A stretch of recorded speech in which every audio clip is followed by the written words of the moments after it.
Happy Thursday, everyone. Hope you're all doing well this fine day. A few bits and pieces to look at. Good morning, Kay. Good morning, Ryan. How you doing, mate? You all right? Yeah, good. Good morning, everybody. Cool. Bit of a cloudy day today in the UK. So much for summer. That's gone out the window. Probably be raining by the weekend, but such is life. Where should we start today? Let's take a flight to China. Just a small headline from the PBOC saying they refrained from massive stimulus. The worry, or not the worry, the expectation from markets was as they were entering further lockdowns and seeing increased virus cases, perhaps they would step into the hard stimulus measures, easing monetary policy, that sort of thing. As we know, they've sort of tinkered around the edges with some of the lesser rates, if you like, largely leaving the main rates alone. So it just shows, and that comment just shows that they're not perhaps as close to any sort of massive stimulus, as they say, as maybe the market was looking for. That obviously is going to reflect on $1, which we'll take a little look at in a moment. Over to Japan, a few bits and pieces out of there as well. Overnight, we had another former FX head, government former FX head, Nakao, saying that a weak yen is not good for the economy, echoing a lot of the lines we've heard already. But I'm not sure we've heard from this guy, so it's a new one as far as the market is concerned, and it can be linked to, we saw a sell-off in dollar yen last night, down to the low 135s. It's being tied to those comments, even though it's just echoing what the rest have said. This guy was one of the guys who has actually done intervention, I believe. Is that right, Kay? He was the man with his finger on the button. I missed that one. Over some intervention periods. I missed that one. Who is it? I missed the guy who said the guy you're talking about. Who is it? Nakao. Yeah. Yeah, he was. He's been with the MOF for a while, I think. Yeah. So anyway, that seems to tip, as I say, dollar yen down to the low 135s. But we're also hearing now in various press outlets that the fight against the BOJ is ramping up. You know, market players taking the opposite side, pushing the Bank of Japan. They think they're going to have to act sooner rather than later, and so this battle is beginning to heat up a bit. You know, while the Bank of Japan is protecting their yield curve control, positions are building on the other side for when they have to let go of monetary policy. Now, what this is going to cause is, the longer this goes on, the more it builds up, the more volatile the reaction is going to be when they do go, and they are going to have to go at some point. It's getting to that situation now. So from our perspective, you know, it may happen suddenly, it may be led in slowly. As I was talking yesterday in our chat room, or the day before, I can't see any situation where the Bank of Japan can smooth this situation. If they're going to be forced to change tack, the market is going to react in a big way. And as I say, the longer they leave it, the more volatile that reaction is going to be. So it's becoming an increasingly growing risk for, if you're trading yen pairs, if you're trading Japanese assets, stocks and the like, that we're heading towards a big moment, and it's going to be volatile. When that happens, who knows? So, but if you're trading it, if you're sitting in positions, if you're leaving positions over the weekend, things like that, just try and make sure you protect yourself as much as possible, because we don't know when this will happen, but it is going to happen, as clear as the sun coming up from the sky. So that's just something to be aware of. Something else in Japan that's kicked off yesterday was campaigning for the upper house elections, which are 10th of July. Now, Kishida's ruling party, the LDP, I believe need 50% or over to retain the house. The polling at the moment is showing them sub 50%, anywhere between 46 and 48%. Obviously, you take polls with a pinch of salt like we do anywhere else in the globe. But campaigning is starting, so there's a lot of rhetoric coming out about this. I did retweet a tweet from a guy who I follow in Japan. He's very good on this sort of thing, the Bank of Japan, what's going on, and he's done a detailed thread on the election. What are the top things in voters' minds? And top of the list is inflation. So this, again, it could be a potential light switch event for politics in Japan, if they have to, take note of what the population are saying about inflation. If it's hitting them hard, it may force their hand. It may force them to put more pressure on the Bank of Japan. The Bank of Japan may take that pressure and then start to turn their monetary policy around. So again, it's a bubbling situation that we need to be prepared for. Kay, you got anything to add on the election stuff kicking off? Yeah, the thing in Japan is that since the big quake, you have LDP and Komeito ruling the whole thing, and the rest are really in tatters. They can't find a serious candidate to rally behind. That's the issue of the opposition in Japan. Are they ready for a change because of this economic situation and CPI? The ruling parties may lose a bit, but I can't see the others really gaining a lot, unless the Tokyo governor, the lady, steps up again. But the issue is, who are you going to elect in place of the current government? So Kishida and his lot may lose a bit of votes, but I can't see any other party gain enough to take over from them right here and now. Is there a mindset of protest voting in Japan, like we'd see here in yes, countries? They did during the deflation years. Nothing was good enough, so they did whipsaw a little bit, but then since the quake and the LDP took back over, it's been a lot quieter. Yeah, people protest, people come out in the streets, but is it enough to elect somebody else? I'm really not sure about it. Yeah, I'm thinking whether it's going to be, like you say, nothing that changes the government, but something that lets them know in no uncertain terms that they're not pursuing the right policies, and that goes to the Bank of Japan as well. Yeah. So and Chris just mentioned, very rarely do you get any considerable protest voting here.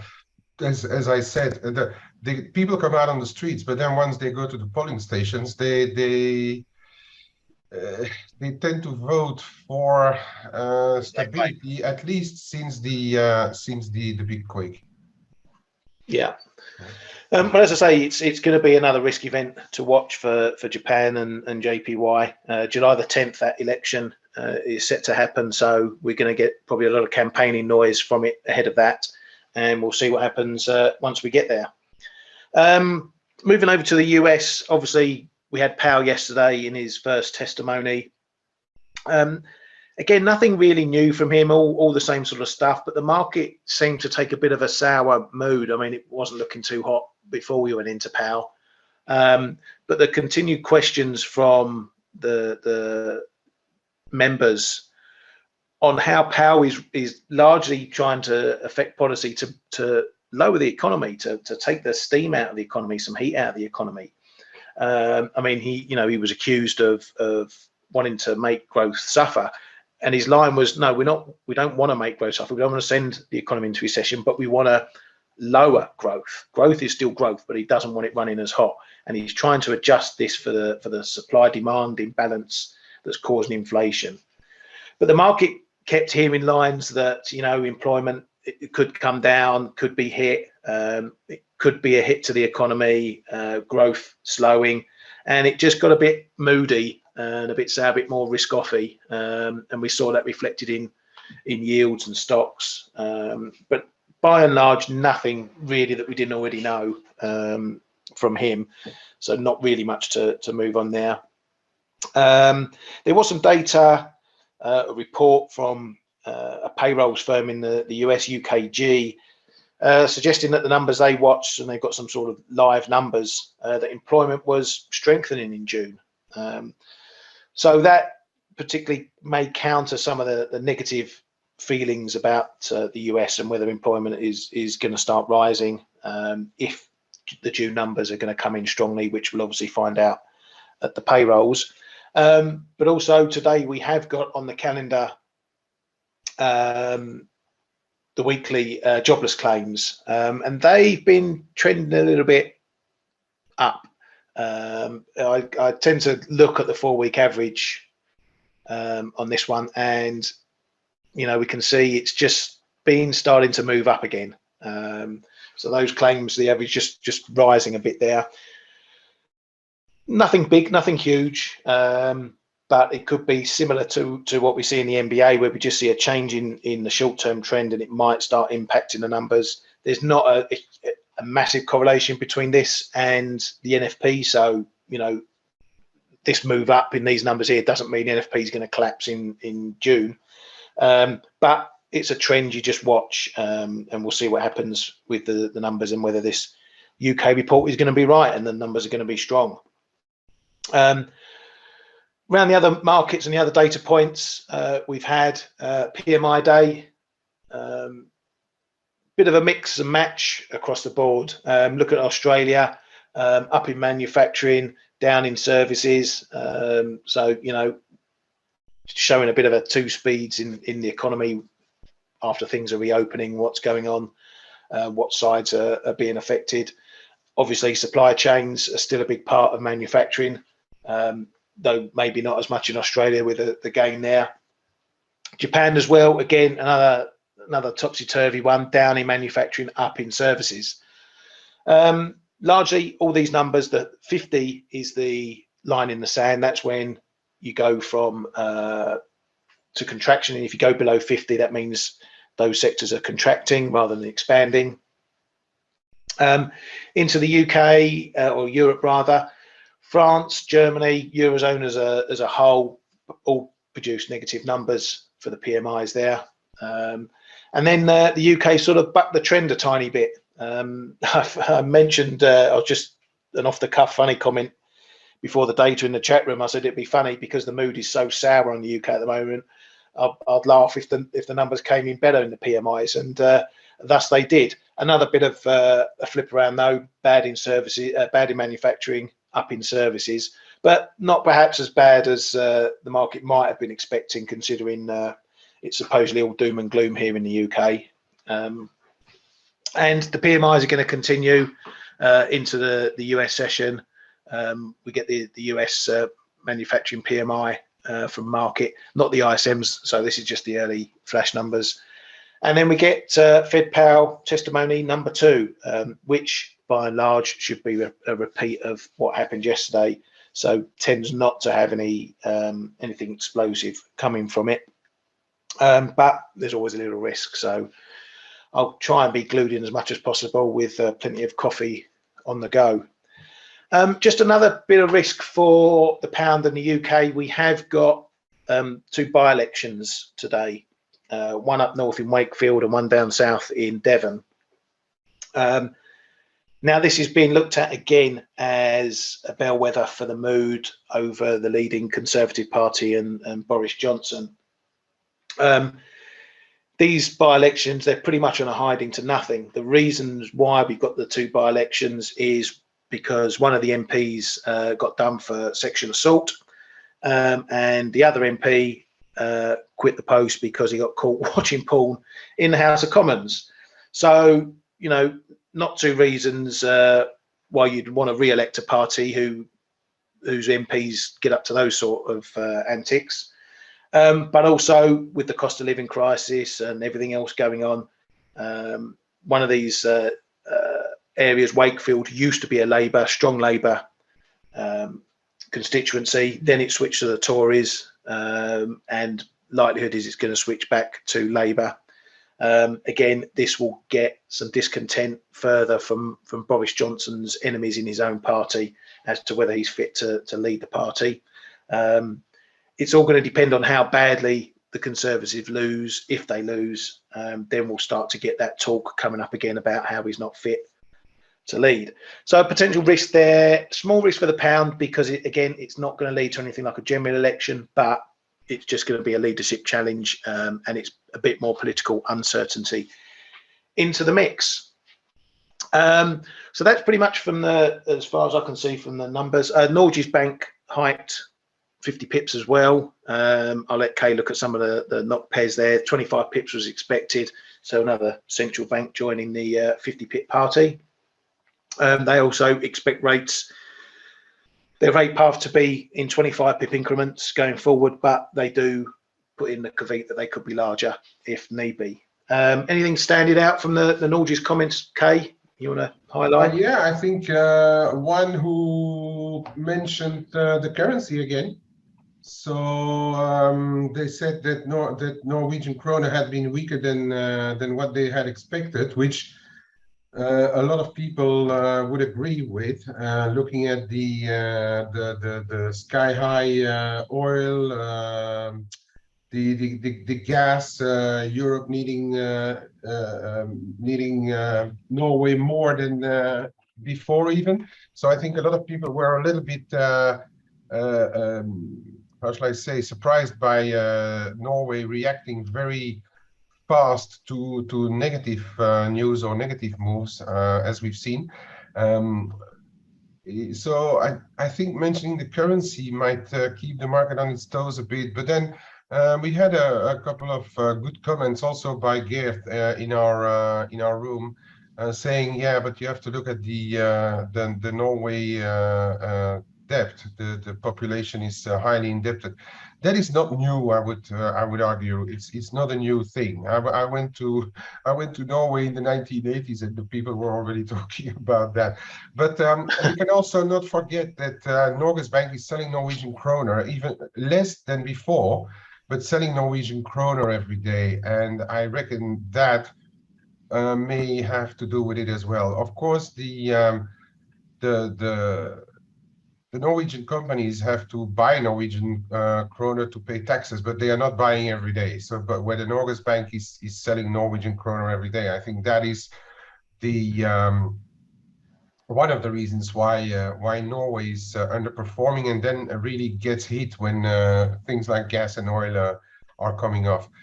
Do you want to take the do you want to take the screen and just lob up the knock charts while we're on the subject, rather than jumping back and forth between it? Let me stop sharing. Sure. Yours. Okay. Here we go. Let's go to the Euro-NOK first. So what happened this morning is we were trading in the 1050s when the Norwegian Norges Bank came out. We had this really quick drop. I think some of it must be price with, because I really have not seen it trade under 1040 today. Oh yeah, here we are. I'm going to go on a shorter time frame because this is a bit too. So yeah, we had this quick drop this morning on the Norges Bank down to 1040ish, and then we immediately bounced again. I think the market is still a bit wrong-footed on Norwegian krona. This being said, after the European PMIs and the Norges Bank doing 50 even before the ECB starts, I'm trying a little short here. I sold it in the 1047s, where we are right now. Still, it's actually back to 1048. Yeah, because and my stop is going to be tight just above those recent highs, 1053, 53 and a half. By 1054 I will be gone, so the risk is contained. I sold it on the difference between the Norges Bank and ECB and European PMIs. If anything has to correct, I think Euro-NOK might.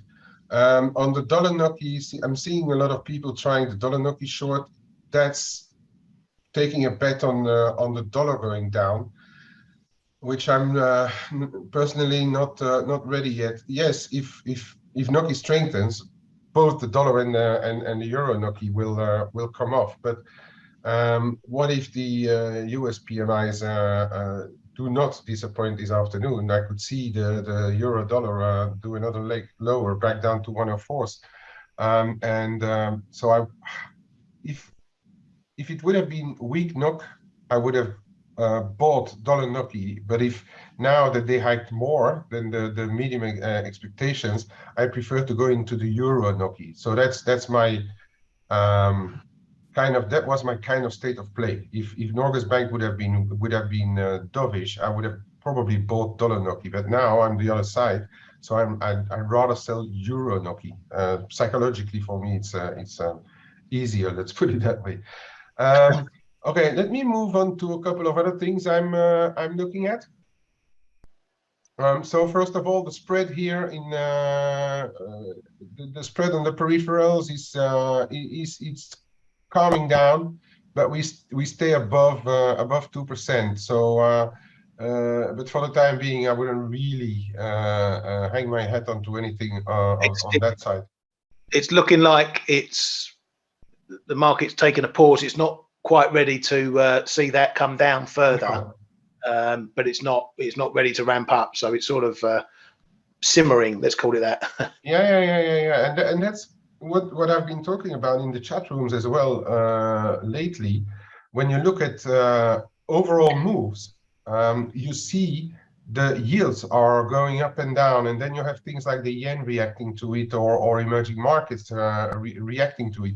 But if you look at the majors, they're all in ranges. If you look at, for instance, the euro dollar, people are trying to buy it, but then it doesn't go above, it doesn't hold above 106, and then we're back at 105. And then people trying to sell it, but it holds in the 104s, and then we rally back up to 105 or 106.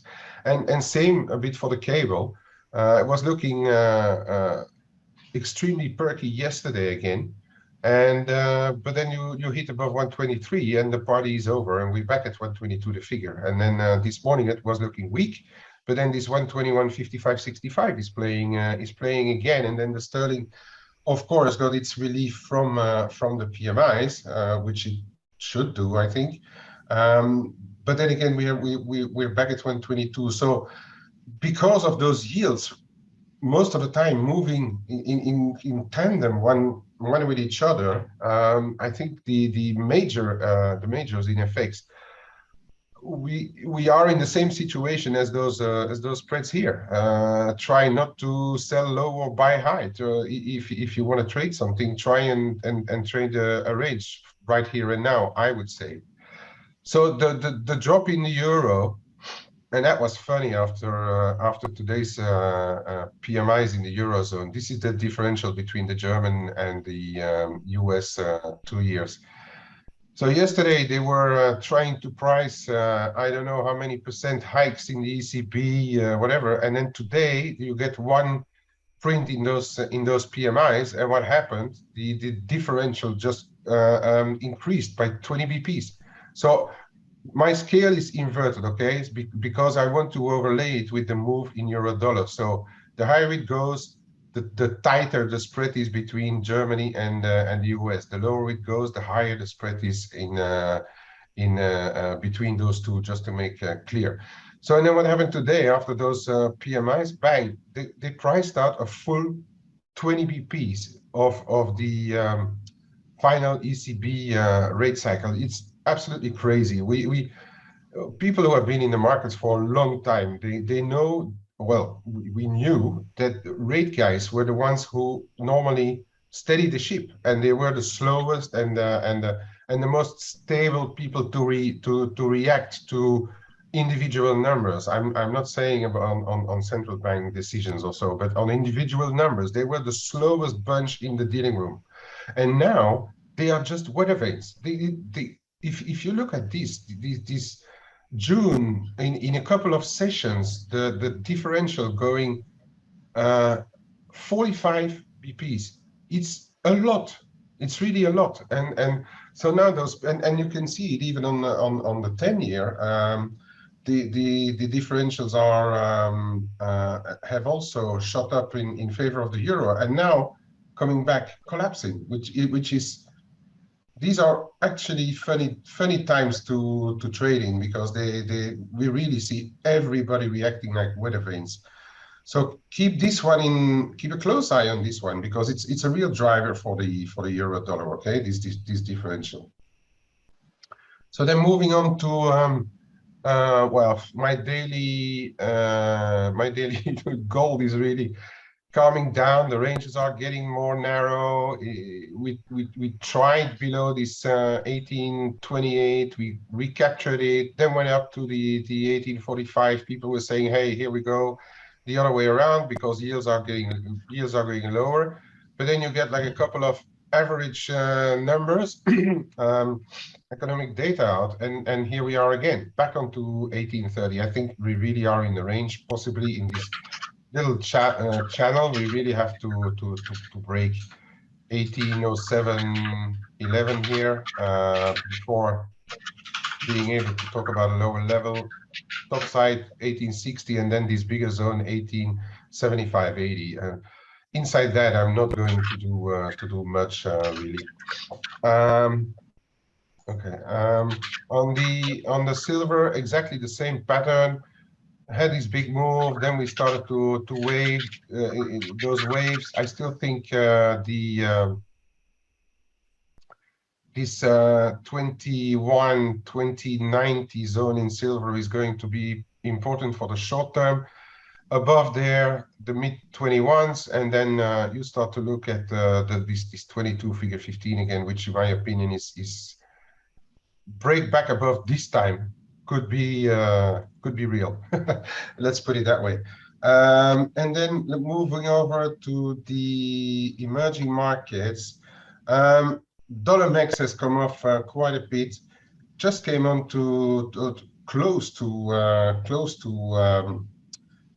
20-day figure yesterday. It's a bit of a horizontal support I have. We are expecting the Banxico today, Mexican Central Bank. They are expected to raise 75 BPs. So they are going to be still way on top of the pile of central bank hikers. They are expected to raise their rates to a whopping, I think it's like they're expected to raise, let me see, to 7.75%. I think it's a bit tough unless economic figures really fall off the cliff. I think it's tough to be short this MEX for longer than just a corrective trade. The way I'm expressing this is via Euromex, as people will know already. I've sold it again on this break here, 21-27 break the day before yesterday, yeah, the day before yesterday. And here we are.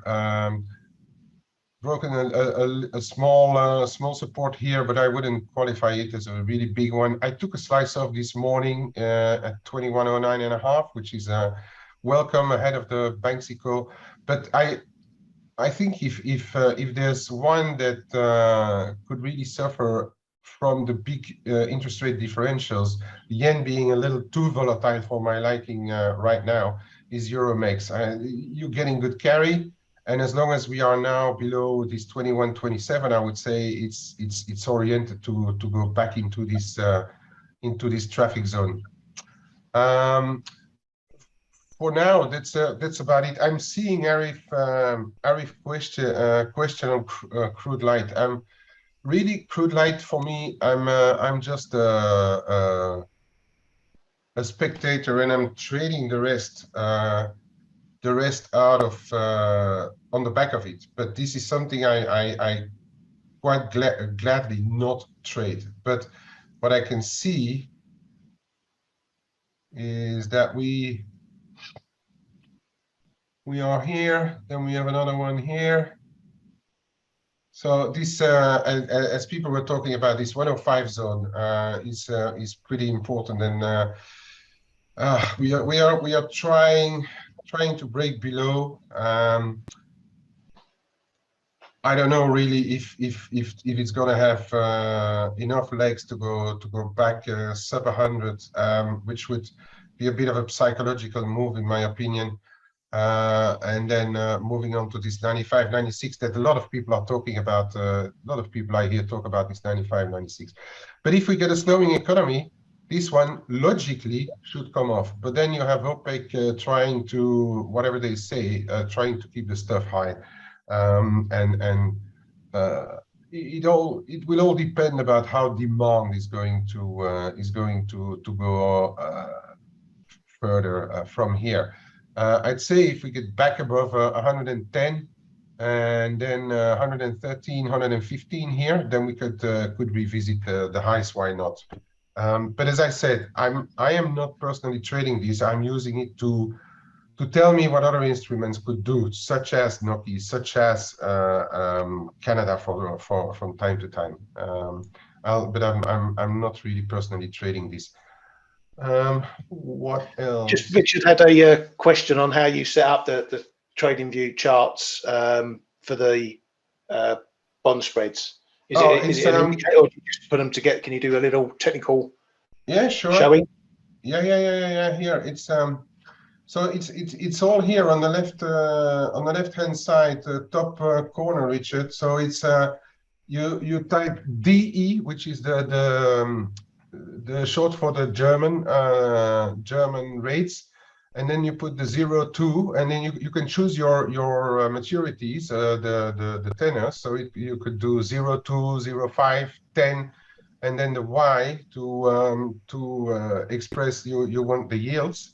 Can you do it, like actually do it sure. as we're talking in just so we can see? So you do you type D02 year, and you're going to see this is it's going to, you don't select it, and you go minus US 02Y, which is the 2-year government bond, 2-year yields, and you just go return, and your chart should be there. That's the one.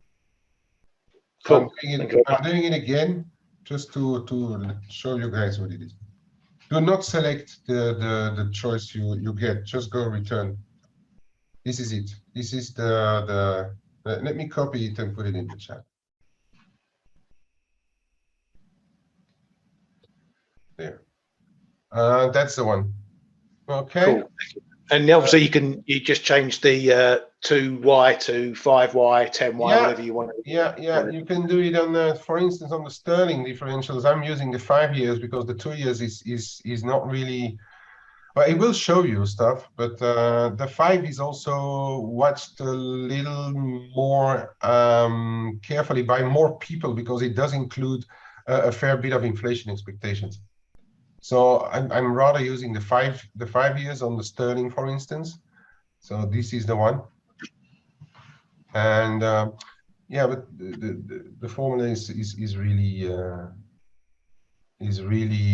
easy to get, but yeah, one has to know what it is. Okay, so that's about it for me. If we quickly look at the US 10s, which are for those not knowing, which are really what the Japanese folks are looking at. As you can see, since we started to come off, we had actually the last ramp higher of dollar yen. It didn't need much after BOJ was seeing that they wouldn't do anything, so we went up into this 136. But since then, this 10-year yield has been weighing, or at least capping the dollar yen. So watch this one.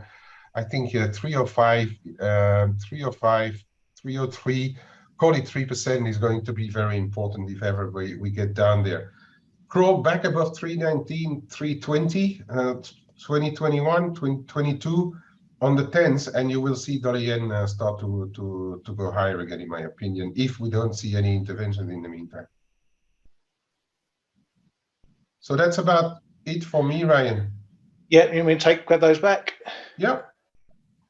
Cool. Right, so we'll start to have a little look around the pairs and markets. And I did recall your question from yesterday about looking at S&P, which we'll look at. The strange thing that happened yesterday during the day was that, as Kay mentioned, we saw dollar yen was holding up fairly well, and that came as both oil and yields were dropping. Now, this dollar yen is one that sometimes on the yield bus, it's been on the oil bus a bit as it was going higher, obviously because of the impact to Japan, because they're heavy importers. So to see both metrics falling and dollar yen not doing an awful lot was a bit puzzling. You'd expect that okay, these correlations are never 100% all the time, but to see both things go in the same way and dollar yen not really reacting was a bit strange yesterday. You know, it looked like it was going to have a little crap out. You know, 135.80s, 70s, 80s was as bad as it got, and then we just kept flip flopping around the 106s. Now this move south here, as I said, came on or was being linked to those comments from the ex-FX minister. So it broke through the prior break area. This was the area I traded on the way up at 60. You know, this was the former resistance, bit of a break point. Typical price action, broke below, then held below, and then it's just become a little bit wishy-washy. So depending on how that plays out, I'm going to maybe, you know, ignore this line for now. But we got down into the low 135s, into this traffic area. That's where the price pulled up there. We're holding largely above it. As we've been mentioning before, you know, this 134.5 area is probably the big downside level to watch. So for me, the range is still looking like it's going to be up in these high 136s down to maybe this 134.5. I want to see a bit more development up here into the highs, maybe another test to that 60 area that holds.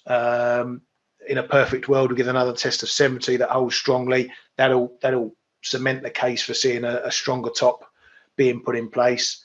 But the fact this short-term level broke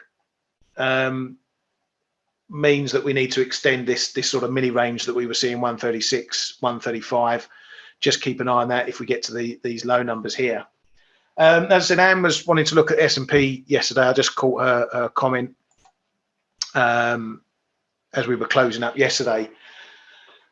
This is one that a load of us traded in the room yesterday. The area for me up here was at this old fib, and it'd been a price support point 38.11. That was my area. If you've been following us on Face, when Blake has asked us what we all think of it, that was my level. If we can't get above there, the trend remains in place. And so a few of us piled into shorts up there.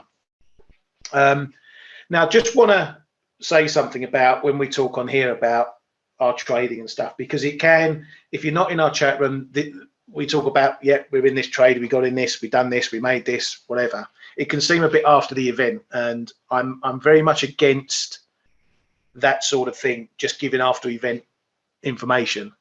Yep, I sold it at 38.02. But for some of you who are not in our chat room who watch this, you may think, yeah, these guys just give us good trades that happened, you know, when we weren't about. So I just want to highlight, this is what we've got in the ForexAnalytix platform, and we call it the trade room. And this is voluntary, but we like to think of it as a rule of thumb. If you're going to put a trade up, if you're going to say about a trade, and we lead by example, myself, K-Man, Blake, and the others, then we post it in good time. So there you can see right and off the bat, K-Man trying a Euro knock short, you know, 10:15, right as it's happened. We don't do after event trading. We don't pop up stuff that happened a few hours ago. And if we do, we prove it. So I got into my S&P while I was on the sofa watching it on my phone. So I didn't post it until after price had already moved. But I will put up, and this is what the guys and girls doing a trade, I will put up the screenshot of that trading. The reason being, we want to keep this live. We want to put our analysis up live, put our trades up live. And the main reason for that is because, not to say, look at how good we are, we made here, there, and everywhere, because you'd always see our losses as well when it doesn't go right. It's to give insight into how we trade. So all this analysis that we do, that you guys are watching on the show, if you're in the chat room, you will see how we enact that analysis live when we trade. It's not just waffle. We're not just talking about charts, picking levels out of thin air, and we don't care about them because we're just doing analysis pieces. There's too much of that in this industry. Too much of people, yeah, I sold it here, I bought it there, look at this chart. And they fit the charts to the result. We don't do that. When I trade, you get it live. And if you don't get it within a good amount of time, I'll give you a screenshot of what I've done. But it's not to show how good we are. It's to say, this is how we send up a trade. This is the analysis we're looking at. This is how we approach it. This is how we enact a trade. And then you get the commentary as the trade progresses. So if we get worried about something, okay, I'm going to take a bit of profit here. It's live, or as good as live as you're going to get anywhere on the web. So I just wanted to make that point, because I don't want you guys and girls who just watch this half-hour show and thinking that the trades we do are just old and we're just crowing about wins. You will see our losses in there as well. You will see our stops get hit. We want to keep it real. So that's just what I wanted to highlight there. So yeah, the S&P, you know, and several of the guys came, including, were selling up here. This was my big level. While we're below this level, it keeps the downside pressure on. The range really is going to be down to this short-term double bottom, 36, 36-ish, 40-ish. In between, and I've not really highlighted with any lines or anything, but 37 is going to be the main number, down to 36.95. Just to see, it's a bit of a pivot point, as you can see there. We've been up, we've been down. If we get down to somewhere like 37.20-ish, that's likely where we're going to find buyers protecting these lows who bought off of here. A break below there is then going to probably target the lows down there. In the wider picture, I'll just zoom that out. In the wider picture, you know, you can see this area was a little bit of a support and resistance point, you know, going back into 2020. So it is something to keep an eye on. Then we get down into this 50 fib of this move here, and that could be a bit significant because it is a bit of a line in when this whole trade or this whole trend changes. But it's still not, again, it's still one of these levels that is more short, even though it's only, you know, about 2 years, it is a bit more short term, you know, if we look at the bull picture overall. You know, that doesn't start to crack until, you know, the 32s, 31s. So it's like I mentioned the other day, it's looking at your different time frames to gauge what the market is doing at any particular time. So yeah, I've got my trailing stop at 37.80 on my short from 02. I did cut it all the way down this morning at 37.40. Looks like I'm going to get pinged on my trailer at 36.80 there. We'll see what happens. If we do get a quick return up here today, that could increase the chances that we're going to see a break. So I might be less inclined to re-short that up there. But we'll see as the price action dictates. Let's just look at a couple of questions coming through before we move on to a couple of the other pairs. Who we've got here from Jack. Wants to ask a question regarding interest rate environment versus commodity currency. In this specific cycle, do you guys see the demand getting bashed up by CBs that bad to really impact inflation? We know there is a big lag monthlies. My thinking is that the comms getting done first impacted these commodity currencies, and you've been buying dips in some of the commods. Yeah, you know, the commodity space is going to be impacted by potential moves in GDP, in activity. And if central banks are hiking into a slowing economy, then yeah, that's going to create problems for commodities and commodity currencies. So they're not likely to see any great gains in them. I think that's, you can tell in this current environment, you know, pick something like Aussie dollar. You know, it definitely doesn't look bullish at the moment.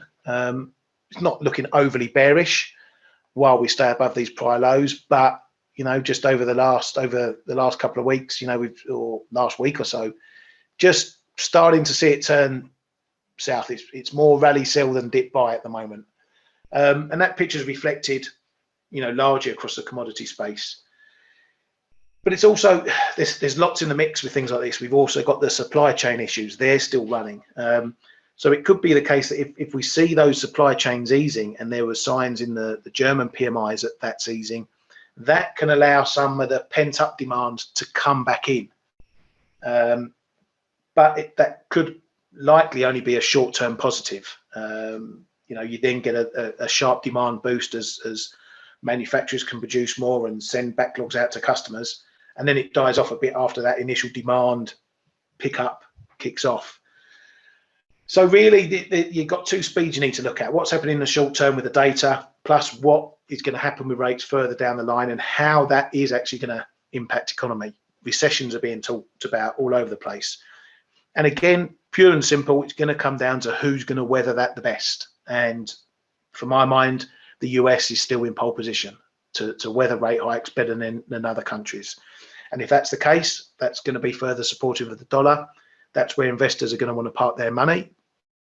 And so all the flows are going to be directed towards the US and out of the countries who do worse. That's simple financial trading. That's simple financial investing. You go where people are doing best and which economies are doing best. So from that perspective, you do need to keep an eye on it, but it's hard to nail it down. Would I sell all commodity currencies on impending recession? No.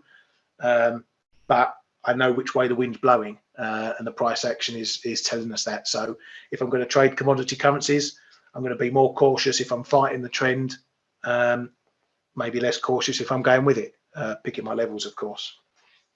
So I hope that's helped you there, Jack. Kathleen, yeah, FTSE. I know you asked about the FTSE the other day. I don't trade it a lot. I don't look at it a lot, mainly just as a reflection. I've got to see if I've got it up here. Is there anything specific you want to know about the FTSE, Catherine? I don't know if you're in a position trading it, or what exactly you want to look at here. The thing with the FTSE is it does contain a lot of international companies, so it's not a pure reflection of the UK.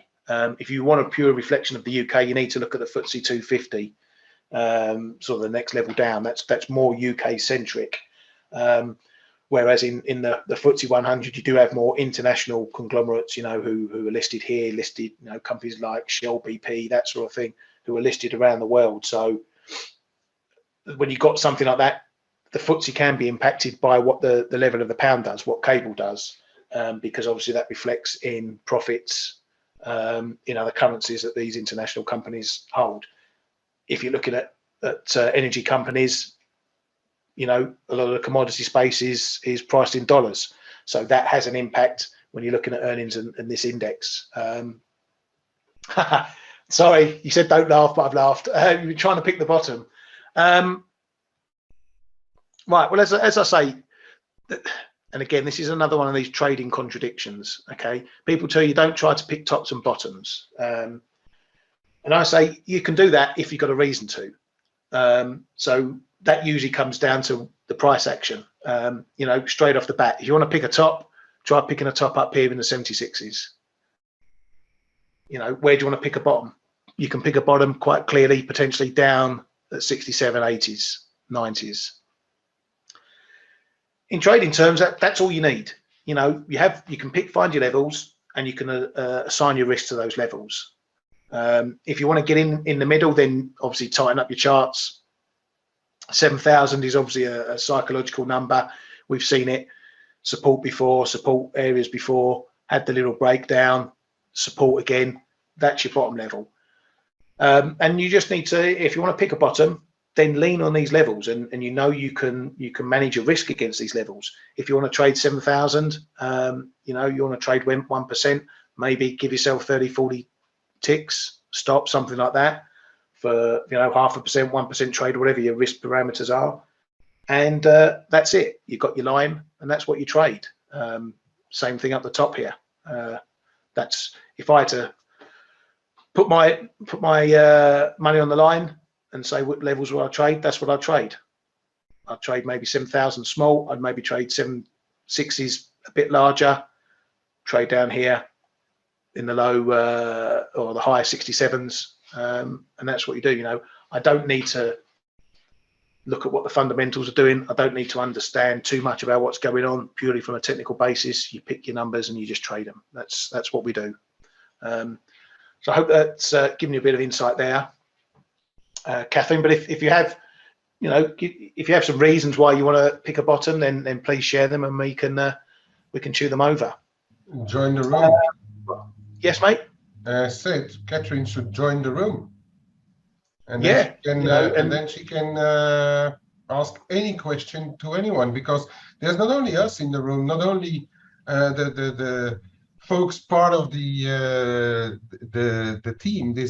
We have a lot of our friends who are in our room who really give us a lot of their own inputs, which are absolutely great inputs as well. And there's a lot of people having very different interests, and any question will always find at least someone who is interested in the same thing and looking at the same thing. So it's actually a great community to be in. And without making this seem like a big sales pitch, things like the ForexAnalytix platform it's a cost, obviously, and if you're trading part-time, if you only look at your screen once or twice a day, then obviously it might not be the right thing for you. But it is an investment into your trading and into your trading journey and into your learning process. I set up my own chat room when I left Forex Live. 2 reasons. One, because I thought a chat room and a community would be advantageous for traders. But also I did it from a selfish point of view. I'm sitting here at home on my own, trading, looking at screens all day long. And I've been in the industry. I miss the community. I miss being on a desk. I miss being in a pit. I miss being able to talk to people about what's going on. And it is tough sitting here, day to day with me and me fishing me pond. That's the only company I get when I go and feed me fish. And so it was selfish reason as well why I set up a trading community, because I wanted that input. I wanted that conversation. I wanted to feel like I was back on a desk where I could, hey, Kay, what do you think of this? Or vice versa. So something like a chat room is an investment into your trading, but it has to be right for you. And as I say, if you're just a short-term trader, can't look at your screen every day, once or twice a week, perhaps you look at a chart or something because of your work or life situation, then the chat room probably isn't right for you. And I would never promote something just for the sake of promotion. As Jay mentions, there is a light version to the platform. Where are we going? So you'll get all the dashboard things, except for certain stuff like the market info and some other bits and pieces. But you won't get access to the chat room from there. So there's plenty of analysis that's done here by the guys and girls in the room. Great stuff put in there. But the chat room, speaking personally, as Kay mentioned, that's the gold for me. That's where you can ask those questions like Catherine's asked every day if you want. But anyway, enough of the sales pitch. Not going to bang on about it all the time. So back to the prices quickly. Just a couple more things I wanted to look at.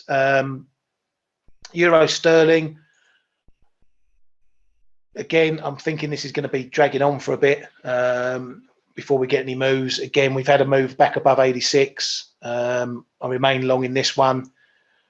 We've got up towards this zone here, 86.45 up to 70, a bit of an area rather than one level. If we get through there, then we're going to get a test of this 87 level once more. I'm potentially going to look at that for a separate short, which I can do. I can go against my own core long positions, such as I feel. But if we start to find that we're mooching around there for extended period, I'm going to be looking at another break attempt higher. So looking for a bust of that level, because there's going to be stops sitting just above here. Let's get that over there. Sitting just above this prior high from all the guys and girls who were shorting it up there. So 2 ways to trade this one. Try a short against the level perhaps, which is what I'm going to look at, and then potentially go into a stop reverse on that one. Right, I don't know, Kay, I don't know if you've got anything else lastly you want to add to things. No. I did say still, but it looks like stabilizing as well. The Euro Swiss, I'm still core short, selling above 102, buying in the low 101s, and rinse and repeat. The washer dryer program is still engaged. So yeah, I did try a little headline basher this one yesterday, because we got Thomas Jordan in his quarterly monetary policy report thing. and he didn't sound overly hawkish, in my opinion. He said, if I can remember rightly, he said that he's going to wait and see before they decide on further hikes to see the impact.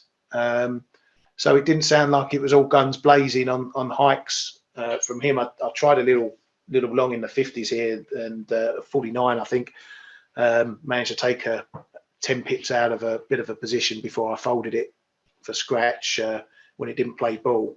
But although it sounds less hawkish, that they're going to give themselves time, they've got no choice really, because they only have 4 monetary policy meetings a year every quarter. So the next one's not for 3 months.